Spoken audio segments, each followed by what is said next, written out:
Matindi po mga kababayan, yung mga nadiskobring kababalaghan sa paggamit ng confidential funds ni Inday. Ngayon natin mga kababayan na naintindihan kung bakit gayon na lamang yung galit ni Inday nang tanggalan siya ng confidential funds.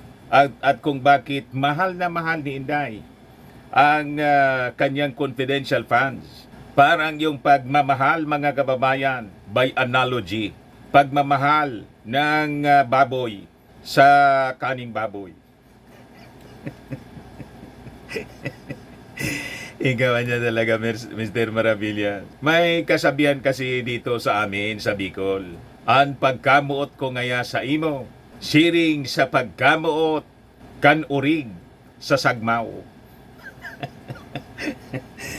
Ang ibig sabihin sa Tagalog mga kababayan, ang pagmamahal ko sa iyo ay tulad ng pagmamahal ng baboy sa kaning baboy.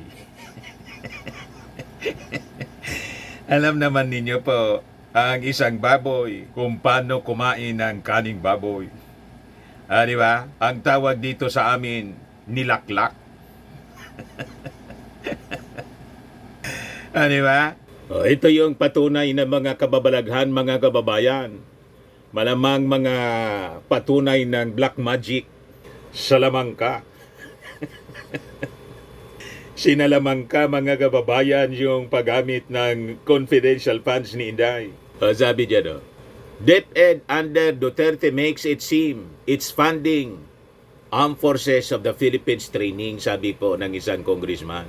Pinapalabas niya na siya yung nagpundo. Duplication po. Double funding. Tingnan ninyo itong isa pang balita dito. Army executives, no DepEd fund certification if we had known actual use. Kung alam lang namin anya yung actual na pinagamitan, hindi kami nagpalabas ng certification. You see? O ngayon, nadamay sila, mga kababayan. At yung mga executives na hindi pina-attend ni Inday, sinubbe na. At malamang sa malamang mga kababayan, i-contempt sila ng tuluyan. At matulad kay Atty. Harry Roque, naging pugante. Wanted ng batas mga kababayan, wanted ng Congress, nagtatago, pati yung kanyang asawang si Myla. Lumabas na ng bansa, tumakas na po. Yan ang mangyayari dito sa mga tauhan ni Inday po. Tingnan ninyo itong mga balita dito. House hearings surfaces conflicting claims on DepEd's confidential funds for leadership summits. Kontra-kontra po yung kwento. Kasi nga po, gawa-gawa man lang. Inimbento lang mga kababayan. Kaya gustong ipaterminate ni Inday yung investigasyon. Unnecessary niya yung investigasyon. Ayan ba? OBPH House Panel overprobe into fund use budget. It is unnecessary niya. O ngayon, pasubpi na po lahat ng mga executives ng Office of the Vice President. Kahit ayaw ni Inday, ang mangyayari niyan, sa katigasan ng ulo ni Inday, lahat ng mga executives niya po magiging wanted ng batas. Lahat yan magiging pugante. At yung iba dyan, ilalaglag na lang si Inday. Mapipilitan silang mag-attend kasi siyempre, huhulihin sila ni General Nicolas Torre. Tutugisin sila mga kababayan ni General Torre, bagong hepe ng CIDG. Siya yung naatasan na ngayon, na-promote po. But before ko mga kababayan ibigay sa inyo yung full story ng mga balitang yan, click subscribe muna dito sa ating YouTube channel and hit the notification bell para lagi po kayong updated sa mga kaganapan dito sa ating bansa. Like and share na rin po ninyo ng ating video. At huwag na rin po ninyo na skip yung ating mga commercial ads para tuloy-tuloy lang po ang pag-unlad ng Bagong Pilipinas. At itong ating programa mga kababayan, atid sa inyo nitong ating mga sponsors. Firmax Firming and Lifting Cream. Pinapay po sa mga pulses in affected area. Mainam po ito sa mga pains at paninigas ng mga kaso-kasuan. Ito sa mukha naman yung application, anti-aging, Automax po siya. Ito ay Glow Zero mga kababayan. Whitening po siya. Made in South Korea. Ito naman po, Nengxia Red Mixed Fruit Drink. Gawa po siya sa goji berry. May anti-cancer properties po siya. At sa mga naghanap po ng malinis and spacious fitness gym, pumunta lang po kayo sa aming Colossal Fitness Gym. May Grab car rental din po kami. At bills payment po sa aming office. At saka sa mga mahilig po sa mga imported bags, manood po kayo sa live selling ni Madam Eileen Rosales sa kanyang Eileen Closet po. Pati mga shoes, ito yung kanya po. Ito yung kanyang page. Kita ninyo, napakagandang mga online selling po siya. Si Madam Eileen Rosales. This is Cellphone number niya po, 773-798-7816. Ayos pa. Balikan natin yung ating kwento mga kababayan. Ito yung report ng Manila Times. House Blue Ribbon, subpenas, OBP executives. So yung mga pinapasubpena mga kababayan na malamang sa malamang magiging pugante pag patuloy na i-ignore yung subpena, yung invitation ng Congress. Sa instruction po ni Inday, huwag niya kayong mag-attend. Il-advise mga kababayan, kung nanonood sa atin yung mga executives ni Inday, makipag-cooperate po kayo sa Congress. Madadamay kayo sa pananagutan sa batas. Huwag na kayong tumulad po kay Attorney Harry Roque. Si Attorney Harry Roque, sa katigasan ng kanyang ulo, nadamay pati yung kanyang asawa. At next week, kakasuhan na siya ng qualified human trafficking. Non-bailable po. Pag napatunayan siya mga kababayan na nagkasala na ganoon, makukulong siya abang buhay. Yan kasi. O ngayon dito, mag-cooperate kayo sa Congress. Pag hindi po, bala kayo sa buhay ninyo. Choice ninyo yan. O ito po, yung mga chief of staff na pinasubpena po ng Blue Ribbon, House Committee on Public Accountability, ay sina Undersecretary Solaika Lopez, siya yung OBP Chief of Staff, OBP Assistant Chief of Staff, Assistant Secretary Lemuel Ortorio, OBP Director for Administrative and Financial Services, Rosalyn Lopez, OBP Special Disbursing Officer Gina Acosta, OBP Chief Accountant Julieta Villa del Rey, and former Department of Education Special Disbursing Officer Edward Fajarda, who were not able to attend the hearing for the third straight time. Iguradong ipapakontempt na siya mga kababayan afterwards at magiging puganti siya pag hindi siya nag-cooperate sa ating mga congressmen sa congressional hearing. So pag-isipan ninyong mabuti. Pinasubo kayo ni Inday Ang dapat na managot man lang dito po, kasi siyempre hindi man ninyo yan gagawin without the instruction kay Inday. Parang yung mga AJK, pinasubo ni Digong, yung kanyang mga kapulisan, yung iba po na involved sa AJK nakakulong. At malamang ang susunod mga kababayan, itong si Bongo pagkatapos si Bato, kaya nagpatawag din ng sariling investigation.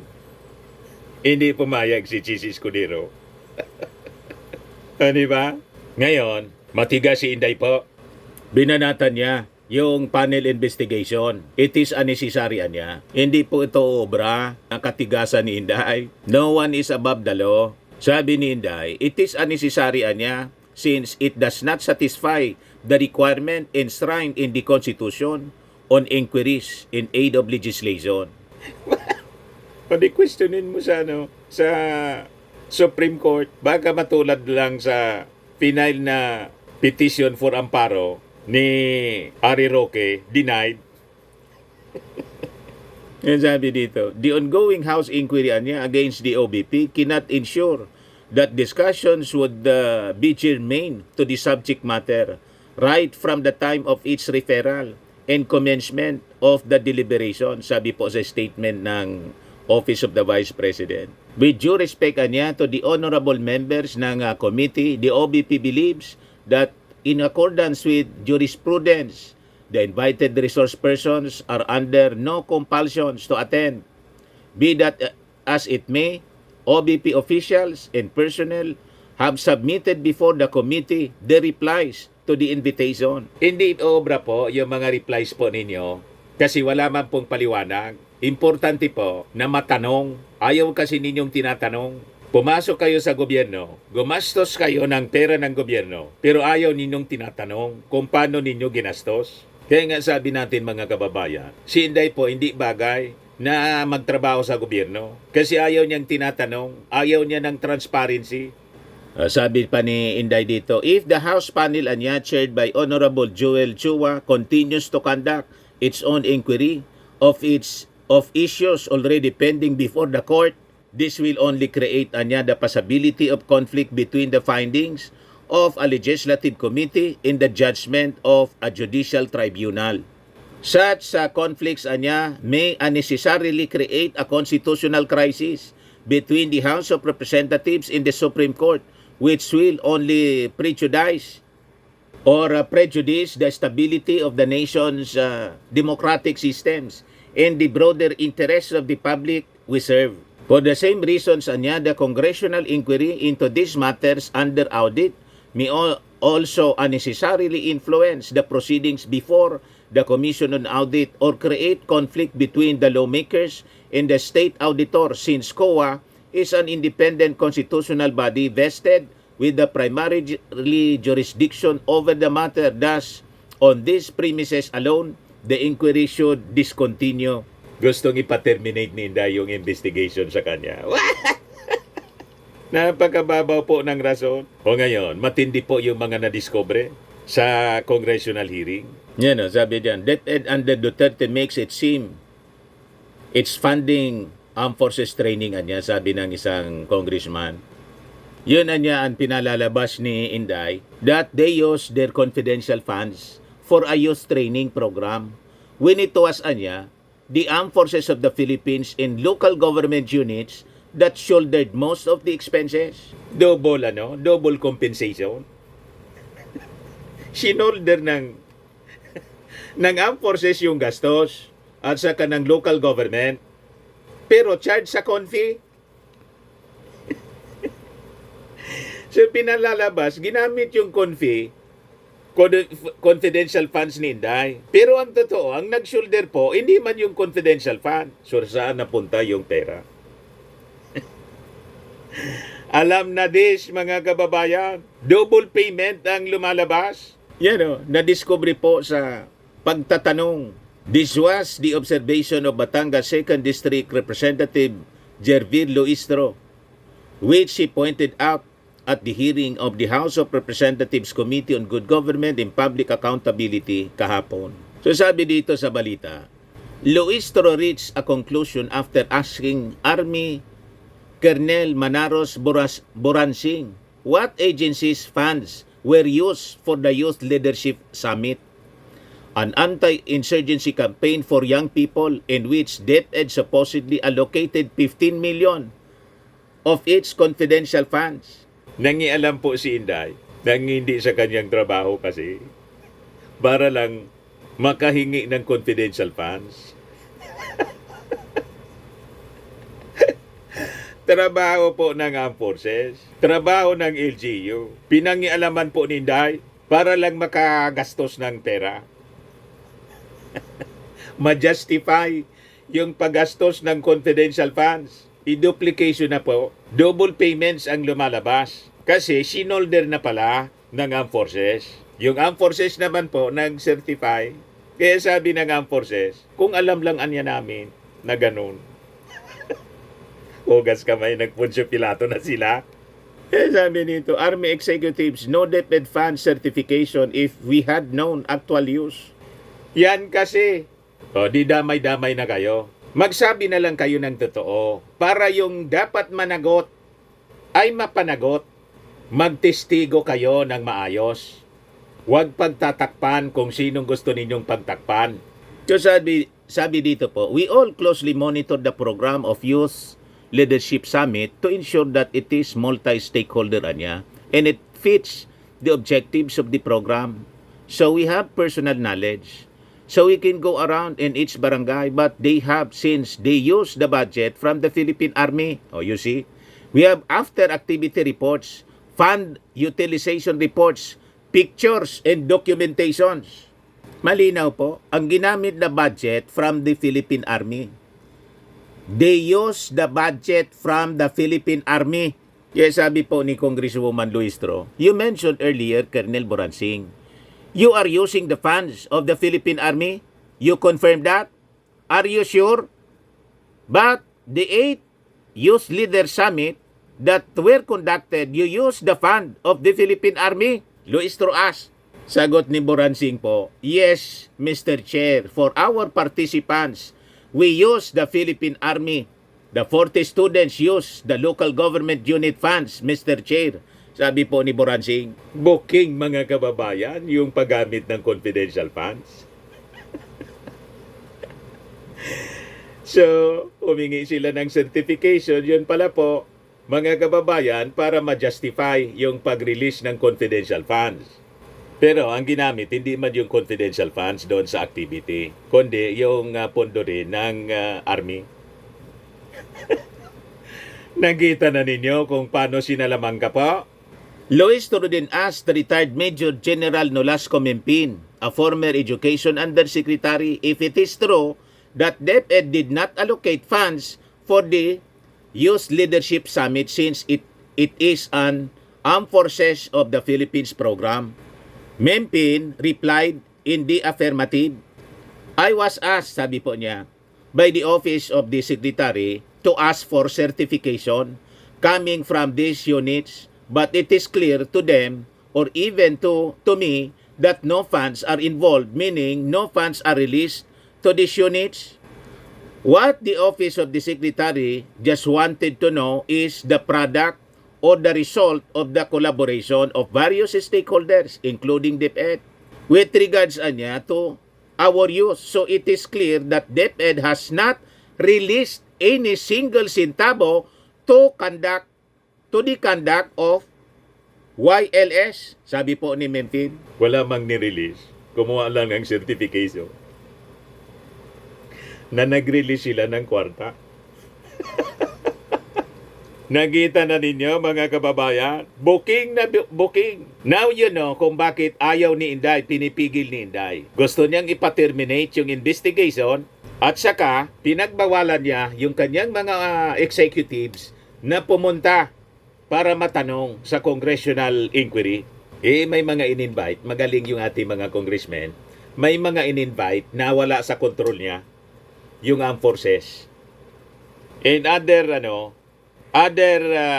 officials niya dati, pumunta rin, na booking ngayon. Nilaglag si Inday, ni Mempin.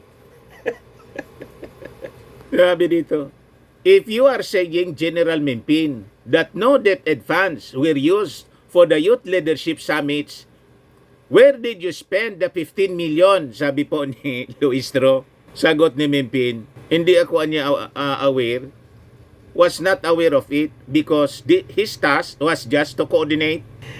Ugas sa kamay na po, nagmamaang-maanga na po. Alangan man hindi niya alam na intentional yung salamangka. To be candid about it, the commanders of Colonel Boransing, Colonel Panopio, and Lieutenant Colonel Sagdaan are my former colleagues or classmates in the Philippine Military Academy, sabi ni Mempin. So Luistro then turned to COA, which confirmed that the acknowledgement receipts used by DepEd to show how the 15 million confidential funds was spent referred to the Youth Leaders Summit. Nagets na ninyo? Nag-release, pinalabas nila na ginamit yung confidential funds pero hindi man talaga ginamit kasi yung pondo na ginamit sa paggastos sa Youth Leader Summits galing sa pondo ng Philippine Army at ng LGU. Di saan napunta, mga kababayan, yung pera. Alams na dis kung saan napunta, nalunok. Sabi dito, Mr. Chair, I want to ask audit team leader Attorney Gloria Camora, is my understanding correct that in the AOM or Audit Observation Manual, there is a disallowance worth 75 million pesos. Out of the 75 million, you are asking for supporting documents of the 15 million, which were paid as rewards to informers. Tanong ni Luestro, sagot naman ni Camora, yung taga-kuha, yes. In response to the supporting documents niya, that DepEd submitted this certification about the Youth Leader Summits, is this correct? Luestro asked. In other words, this certification submitted by the armed forces officers are being used as justification for the 15 million utilization paid as reward to informers? Correct? Camora again replied in the affirmative. Oo, anya. So ginamit lang yung certification, mga kababayan. Ganon katindi. So Luestro reminded the DepEd officials that public office anya is a public trust. These confidential funds anya are public funds. We, all of us are accountable to the Filipino citizens. I do not understand why these people who are supposed to explain the 15 million pesos are totally unaware of the same, because they are saying that they never use the DepEd fund and what they use is the fund of the armed forces. Sukol na sukol po. Kumpirmado. Pakinggan natin mga kababayan yung porsyon ng pagtatanong ni Congresswoman Luistro.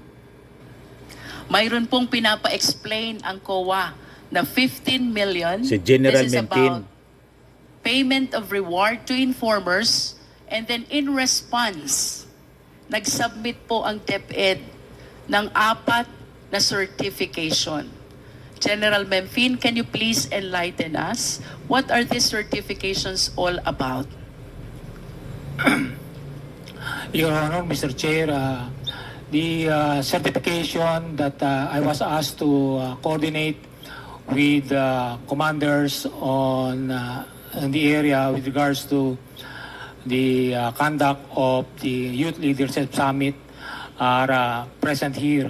And I was just asked to get the feedback from these units of the Army in particular of how they conduct the Youth Leadership Summit in their respective area and how effective it in securing or ensuring that these student out of school youth and even indigenous peoples, youth of indigenous peoples are protected, no?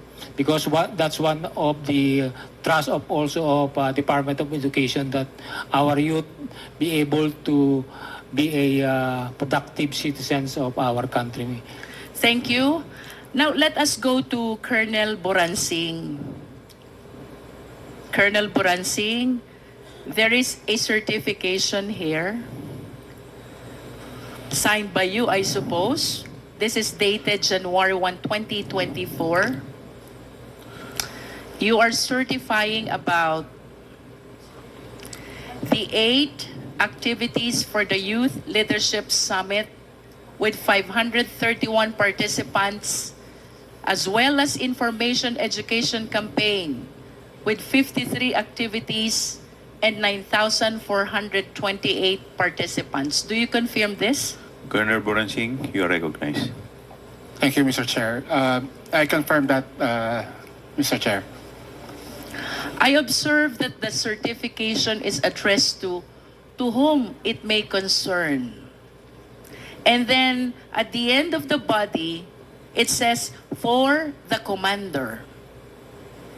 Kanino ho ba talaga naka-address itong certification na ito, Colonel? If I may, Mr. Chair, I'd like to explain about the certification. Please continue, Yes, Colonel this, Boransing.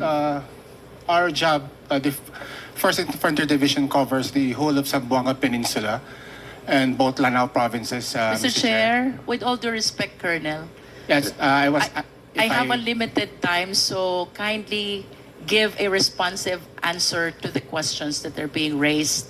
Ang tanong ko po, Colonel, kanino ho ba naka-address itong certification? Sa taas po, to whom it may concern. Sa baba, for the commander. Yes, Mr. Chair, this was asked by the DepEd, and this is our standard format for May all we know who in particular in DepEd asked for this certification? USEC Mempin. USEC Mempi. Yes, Mr. Chair. And that is the standard certification because of our multi-stakeholder activities on the ground. A lot of other agencies ask for certifications. Like for instance, during the Youth Leadership Summits, we get a lot of lecturers from other agencies and they ask certifications. So this is our standard certifications we issued to all agencies who ask for it. So, Colonel, you mentioned about the Youth Leadership Summit. yes, Can you Mr. please name some of your resource speakers during these times? Yes, Mr. Chair. First of all, we have on criminality, we have resource persons from the Philippine National Police. Can you please name names? Yes, we usually have the Chief of Police of the municipality. Please be specific, Colonel. Okay, ma'am. So the ones that conducted the Youth Leadership Summit, ma'am, are line units, infantry battalions under us. So we Kindly have, give names, please. yes, the Chief of Police. For example, Mr. Chair, if I may, the Walang Youth Leadership mapangalanan, Summit, parang- August 7 to 9 August 2023, conducted in Barangay Poblacion, Kaduda-duda. Badaya, Maging, Lanao del Sur.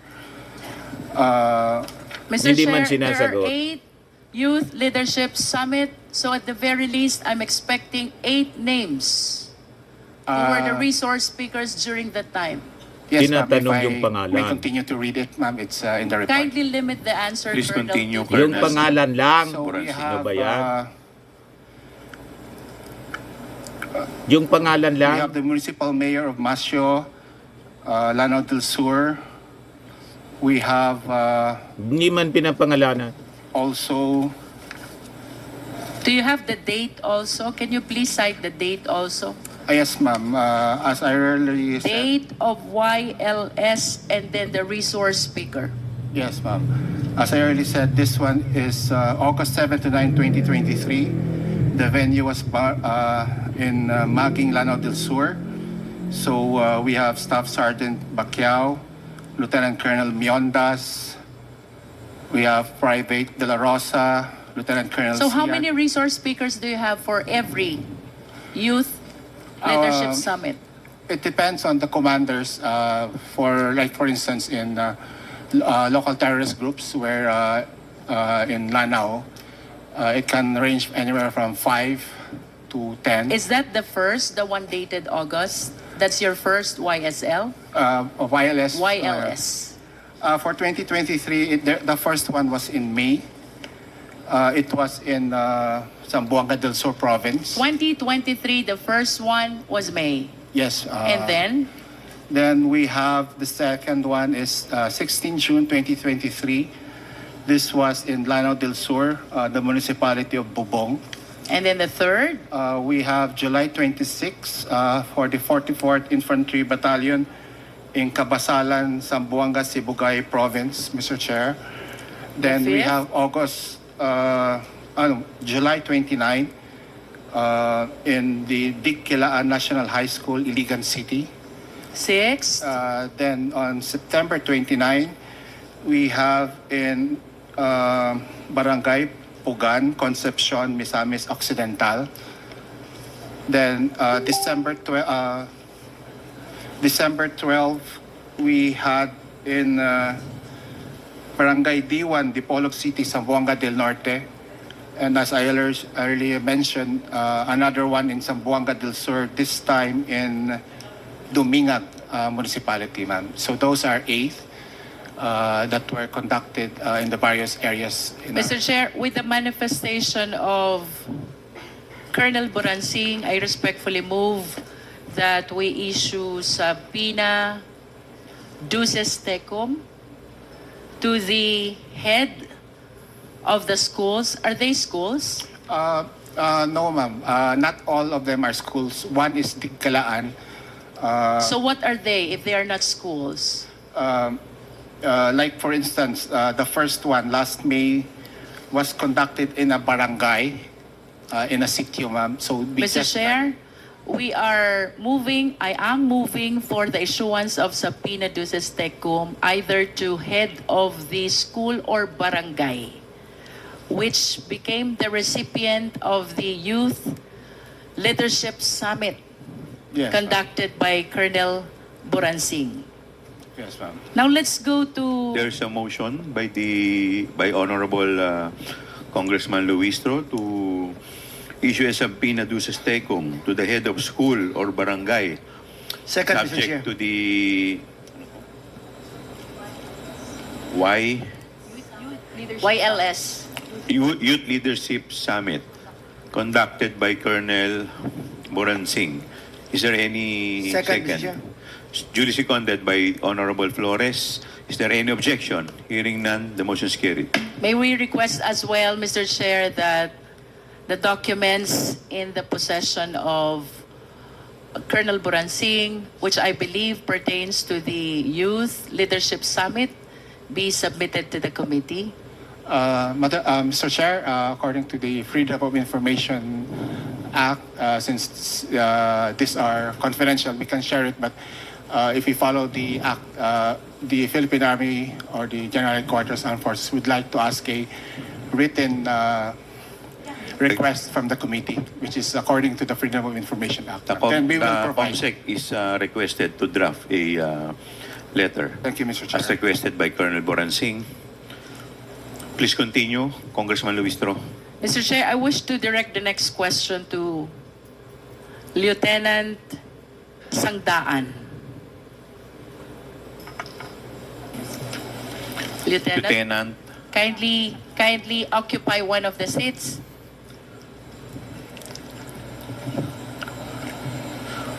Have you taken your oath, Lieutenant? Yes, Mr. Chair. Thank you.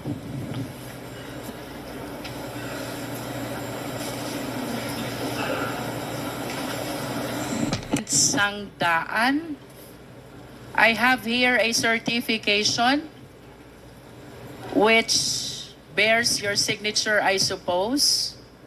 This is about the 22 activities for the Youth Leadership Summit and 49 activities for the Information Education Campaign. This was held in the provinces of Ilocos Norte and Ilocos Sur as well as La Union. Do you confirm this certification? Yes, Mr. Chair, Your Honor.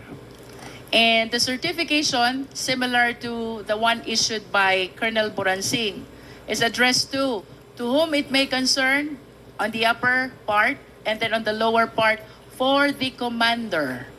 For the record, Lieutenant Colonel Sangdaan, kanino niyo Yes. po ba talaga ina-address itong certification? Lieutenant Yes, ma'am, to Sandaan, the please. DepEd, ma'am. And can you be particular? Sino po sa DepEd? Ma'am, can I just give the background, ma'am? That was the instruction of I- my commander, and according to my commander, it was Major General Mempin who Okay, requested. you answered the question already. Yes, ma'am. And similar to the questions which I raised to Colonel Buransing, do Yes, you ma'am. have also some documents with you which can provide details about the recipient of this 22 Youth Leadership Summit? Ma'am, right now, ma'am, I don't have the documents because I am no longer with the 5th Infantry Division, ma'am. I'm already reassigned to GHQ. But I assure you, ma'am, that You can there are produce. documents. You in can the 5th produce. Infantry. Yes, ma'am. Okay. May I just state for the record, Mr. Chair, that Lieutenant Colonel Sangdaan manifested his commitment to submit the document about the 22 activities for Youth Leadership Summit. Yes, ma'am. Just like what Colonel Buransing have said a while ago, ma'am. I think it's much better for the Yes, we will. Yes, We will, ma'am. Lieutenant Colonel. Yes, What is The important, manifestation Lieutenant of Colonel? Colonel Sangdahan for the committee to write a letter. Yun po ba yung gusto ninyo? Yes, ma'am. Yes, Okay. sir. Yes, sir. Yes, The Mr. Chair. COMSEC is directed to please write a letter requesting for the documents as requested by Congresswoman Luistro. Noted, Please, Your Honor. please continue, Congresswoman Luistro. But at least, Lieutenant Colonel Sangdaan, can you name some of those 22 activities?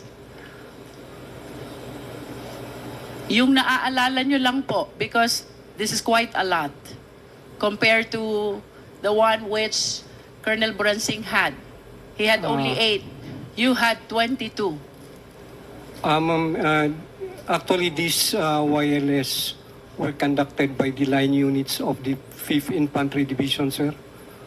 Ma'am, just like the 501st Brigade, the 5th CMO Battalion, and other infantry battalions in the area, ma'am. As to the specific of which, ma'am, hindi ko na ma-remember, ma'am. You mentioned which infantry division conducted this? 5th Infantry Division. Saan po ba kayo kasama? Sa 5th po ba? 5th Infantry Division, ma'am, as a staff of the 5th Infantry Division, ma'am. As one of the staff of the 5th Yes. Infantry Division. But I suppose that since you were the one who certified, you're supposed to have a personal knowledge of what happened. We base it on our records, ma'am, on our tabulated records. Do you intend to tell us, Lieutenant Colonel, that you were not the one who actually conducted this Youth Leadership Summit? Yes, ma'am. The line units, ma'am, were the one who conducted those activities. If it is not you, then who? The different battalions, ma'am. For example, ma'am, the 77th IB, the 5th CMO Battalion, the Bakit po kayo ang nag-issue ng certification? we have the tabulated data, ma'am. Yes, I understand. But for one to be able to issue a certification, dapat alam nyo. Dapat may knowledge kayo. Yes, ma'am. As a matter of fact, this an inquiry in aid of legislation. You were sworn in before we started the hearing, and this will elevate the status of being a sworn certification already. Yes, ma'am. Bakit po kayo nag-issue ng certification kung wala kayong personal knowledge? Nag-certify kayo, may 22 Youth Leadership Summit, tapos hindi nyo po ito personally nalalaman. Is that what you wanted to say? We have personal knowledge, ma'am, because we have it in our data, ma'am, that the different line units... You are aware of the data only, Oh, sir, that are but different... not of the occurrence. Magkaiba po yun. Ganon din, ma'am, sa occurrence, ma'am. You are That aware of the occurrence as well. Yes, ma'am, that it was really conducted. Okay, balikan po ulit natin yung question ko. Name some of the Youth Leadership Summit that you conducted, if you are aware of the occurrence. Just like in San Mariano, Isabela, ma'am, we have conducted the YLS there, Barangay po iyan, municipal, ma'am. municipal. Ang recipient po natin, sino? Sino pong audience nyo doon? Sino pong participants? The youth from the municipality of San Mariano, there were participants from the students in San Mariano, and even out of school youth. Okay. Any Yes, ma'am. other? Any other YLS that you can recall? As reported by line units, ma'am, also in Baguio City, You're basing your testimony, Lieutenant Colonel, on the report. Tama po ba? Yes, That's what ma'am. you said. yes, ma'am. And this will only mean that you are not aware of the occurrence. If the statement that you're giving to us is based on the report and not on the personal knowledge of the occurrence, then you have no personal knowledge of how it happened. I'm aware, ma'am, that it You was are really aware of the conducted. data, you are aware that it happened, but you were not personally there. Yes, yes, You did not participate. yes, ma'am. We only provided some speakers as requested by the concerned unit. How about this 22 that you mentioned in your certification? Ito ba na-attendan mo lahat? No, ma'am. Honestly, ma'am, no. Ilan out of 22 ang na-attendan mo, Lieutenant Colonel? I think only in San Mariano, ma'am. Only in San Ma'am, Mariano. can I give a background on... Kowa, may I just make a manifestation? How can you validate an accomplishment report with a certification? The signatory has no personal knowledge of what happened. Lieutenant Colonel was able to attend only 1 out of 22 Youth Leadership Summit. And this is okay with COA? I'm sorry, but I do not understand. Colonel Boransing, if I may call you again, yun pong 8, ilan ang na-attendan nyo doon? Colonel Boransing. Remate? Out of 8 Remate na youth ba? leaderships, ilan po yung na-attendan nyo? Colonel Boransing, you are recognized. Yes, Mr. Chair. I was only able to attend one. So that means that you have no personal knowledge as well I have of all the 8 youth leadership summit that happened. I have personal knowledge of this, ma'am. Mr. Chair, if I may explain lang po, the structure of my position is I'm the G7 of the Infantry Division. So the Infantry Division has 3 infantry brigades. They control 3, one has 4 provinces, the other has 1 province, and the other brigade has 1 province. So I am in charge of supervising. I am the Civil Military Operations Officer, Mr. Chair. So I closely monitor, we all closely monitor the program of the Youth Leadership Summit to ensure that it is multi-stakeholder and it fits the objectives of the program. So we have personal knowledge. We can't go around in each barangay, but they have, since we used budget from the Philippine Army, we have after-activity reports, fund utilization reports, pictures, and documentations. And we have to ensure this because we have a yearly inspection from higher headquarters. So we may not have been there, but we have personal knowledge. We are the program managers of this po. You mentioned a while ago, Colonel Boransing, Yes. you were using the fund of the Philippine Army. Uh, You confirm that? yes, Mr. Are you sure? Chair. Yes, Mr. Chair. For the 8 YLS Yes, that Mr. were Chair. conducted, you used the fund of the Philippine Army. For our participants, we used the Philippine Army. For the students, they used the local government unit funds, Mr. Chair. Okay, that is clear. Mr. Chair, I just wish to manifest Holy po? the statement of Colonel Boransing that during the Youth Summit, for the military, Holy po? they are using their military fund, and for the children or the youth, they are using the LGU fund. Duplication po? Mr. Chair, if I may. Please continue. Duplication, malinaw.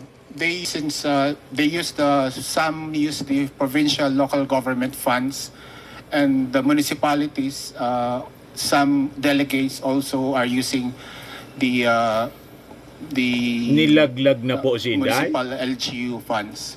And for the participants from the other stakeholders, from DepEd, from BIDEA, from the police, of course, they use their own funds. You see? So it's really a multi-stakeholder. In other youth words, fund. Mr. Chair, a lot of offices and agencies are using their respective funds for intelligence in conducting the Youth Leadership Summit. This is your statement, Colonel Boransing. I didn't say intelligence funds, ma'am. What I said was, like for instance, for their billeting for the hotel, they have to pay from their own agency funds. For their food, they have to pay po. What is Malinaw. clear, there are different offices Involved. who shoulder their expenses So sana for the punta purpose yung of confidential funds ni Youth Inday. Leadership Summit.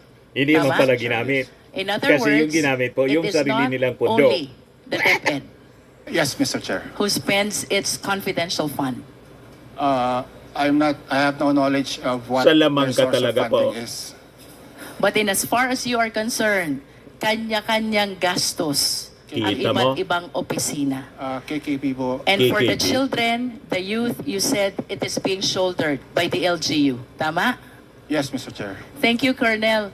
May we request Lieutenant Colonel Panopio? Colonel Panopio, you are recognized. Booking na booking po. Mr. Chairman, Your Honor. Yung paggamit ni Inday ng Colonel, confidential I have funds. with me Hindi man another nangyari. certification bearing the signature Pero, of Magtanggol Consyong- Panopio. Is this your signature? Yes, Your Honor, Mr. Pinalabas Chairman. pong On ginamit, this pero hindi man certification, totoo. You certified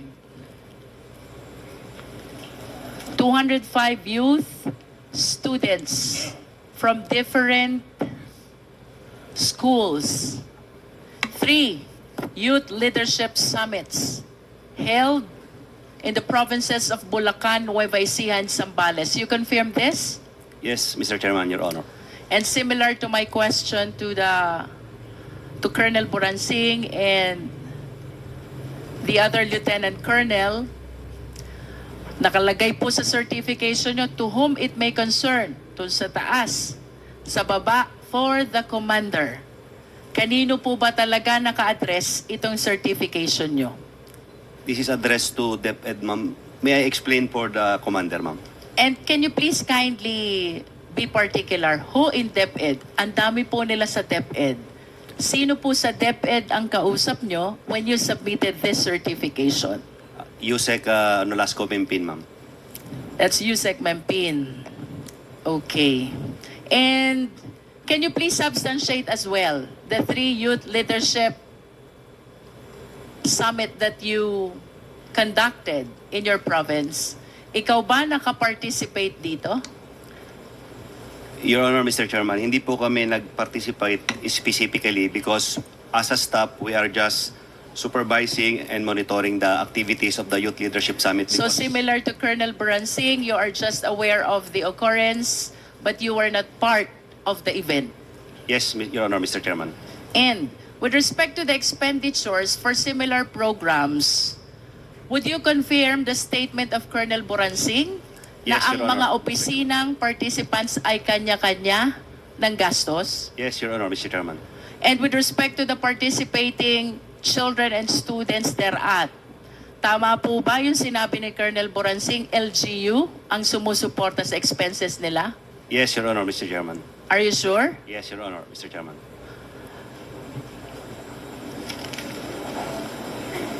Can we recall Lieutenant Colonel Sangdaan? Yes, ma'am. Lieutenant Colonel, tanungin ko lang po yung pagdating sa expenditure. Do you confirm the statement of Colonel Buransing? Kanya-kanya ng gastos lahat ng opisina. Yes, ma'am. Yes, ma'am. And with respect to the children and the youth, it is the LGU The who LG, support the expenses. yes, ma'am, through their POPs plan, ma'am. Thank you. Mr. Chair, I am done with Lieutenant Colonel Panopio. I wish to proceed to Major Dombrigue. Major Dombrigue. Major Dombriding, you are recognized.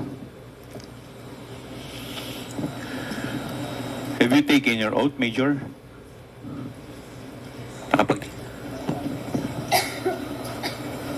Major, meron po kayo ditong submission prepared by you, certified by Lieutenant Colonel Panopio, This is about the Joint 7th Infantry Division DepEd Anti-Insurgency Campaign from January 1, 2023 to December 31, 2023. Do you confirm, Major, na ang sinertify niyo po dito ay 313 insurgency awareness and 166 posted social media products?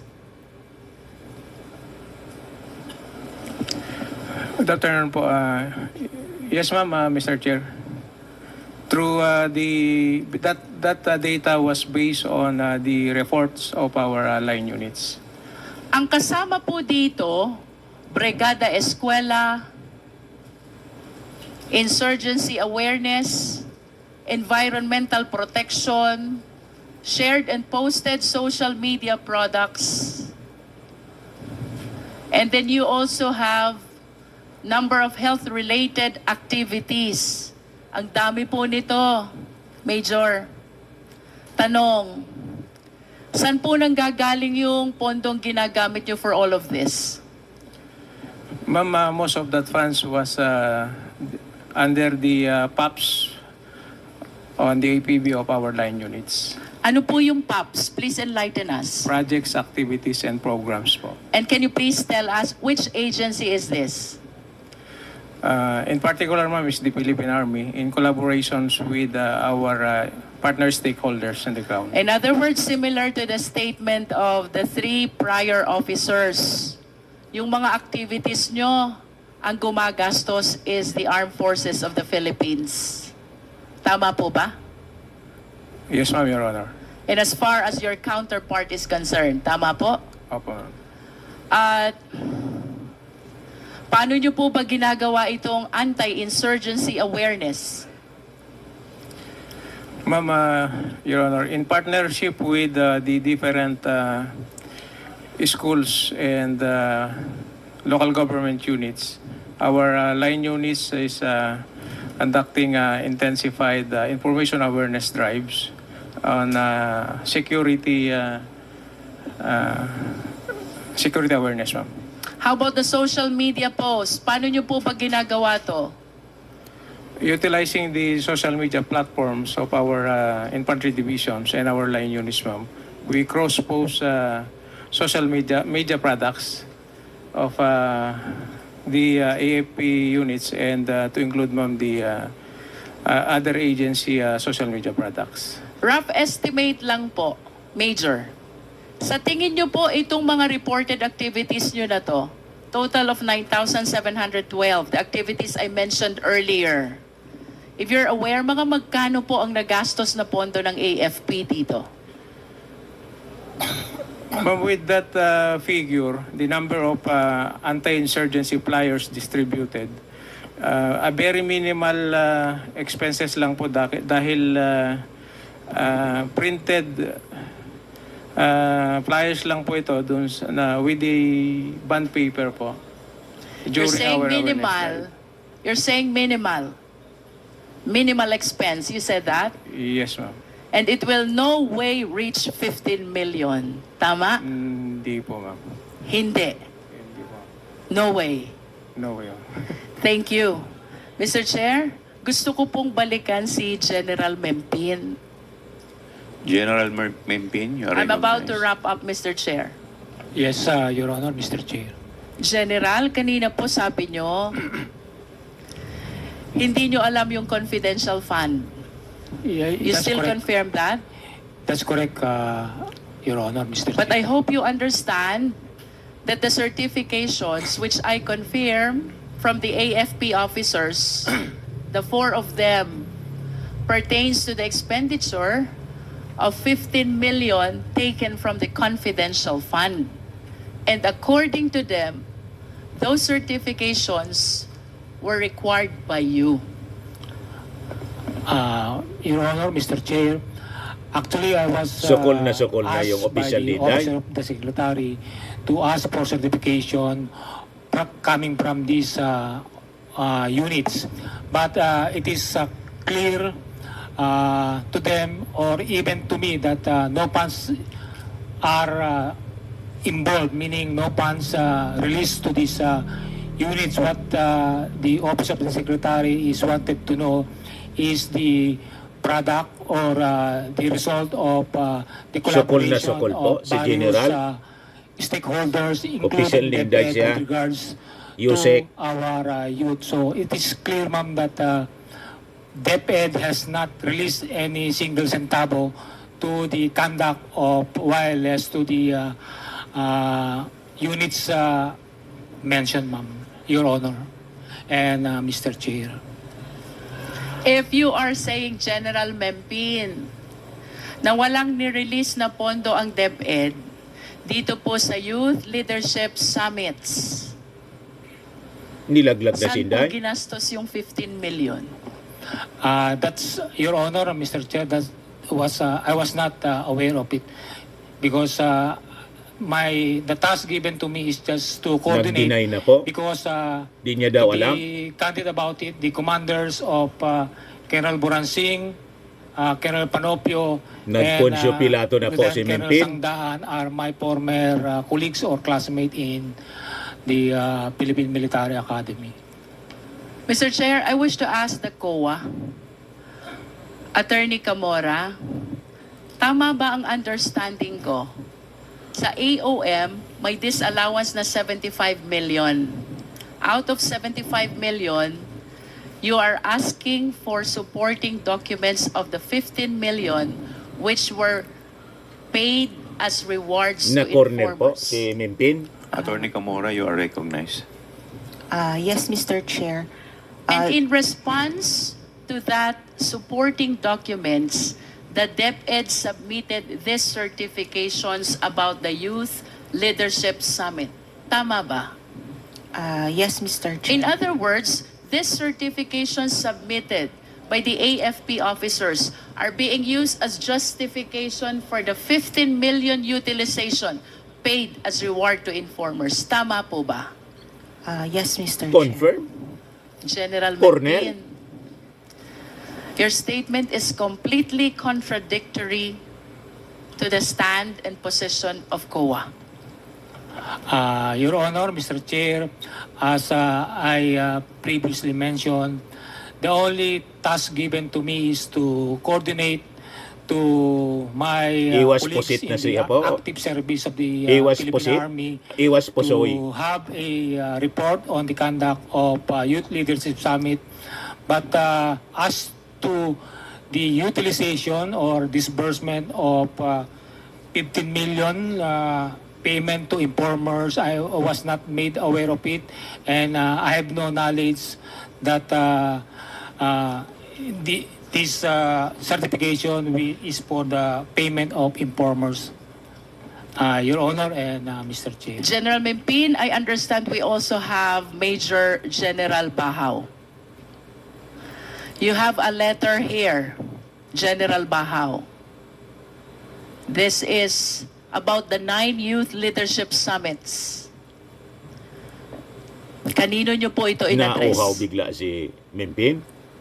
Good morning, ma'am. Good morning, Mr. Chair. May I be recognized? Major General Bahaw, you are recognized. Thank you, Mr. Chair. Ma'am, I addressed the letter to Yusek Nolasco Mempin po, updating him of the YLS conducted in my division then. And similar to the questions that were propounded to the 3 other AFP officers, kapag ho ba nagwa-YLS kayo, sinong gumagastos? Ma'am, sari-sariling agency po Confirm. na nagpa-participate dito ang gumagastos. Sa amin po, more on facilitation and security, kami po ang gumagastos sa sarili naming mga tropa. And with respect and the youth who are the participants, do Sinalaman you ka po confirm yung what they said confidential already? Gumagastos? Yes, ma'am. At kanina po sinabi din ni General Mempin, balikan ko si General Mempin, sabi niyo po, General, wala talagang gastos ang DepEd dito?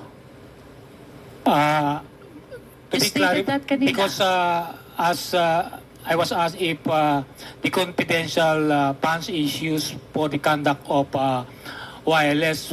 So it's clear that Corner? no funds is downloaded or given to the Philippine Army for the use of the conduct of wireless. But if confidential fund is given General, to informers that is DepEd. tantamount to saying na walang gastos ang DepEd sa inyo. When you said that they did not or DepEd did not download any fund to the military. Tama? That's correct, Your So, Honor. what you wanted to say, walang ginastos ang DepEd sa taga-military when it comes to the Youth Leadership Summit. Do you confirm that? That I confirm that's Pero correct. may release Your ng Honor, confidential. Mr. Chair, I am very much surprised, but let me wrap up and make this manifestation before I yield to the other members of the committee. While we believe that these certifications were submitted to justify the 15 million that were allegedly paid as reward to informers, now Piki pala. all the officers from the AFP, that includes General Memphine, the USEC for Administration, are stating that the DepEd did not utilize any of its confidential fund in support of the Youth Leadership Summit. These statements, Mr. Chair, are completely contradictory to what DepEd has made the COA believe in the submission of all these certifications. Mr. Chair, to proceed, let us all be reminded, ito pong confidential fund na ito, pera ng taong bayan. We, all of us, are accountable to the Filipino citizens. Public office is a public trust. We should be accountable to the people at all times. And I do not understand why these people who are supposed to explain the 15 million is totally unaware of the same, because they are saying that they never use the DepEd fund and what they use is the fund of the AFP.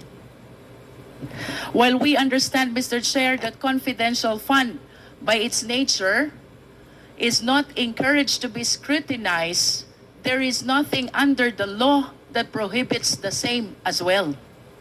There are important observations, Mr. Chair. Number one, among all civilian agencies, DepEd is one of the very few with confidential fund. Two, DepEd had this confidential fund only in 2023 and never in prior time.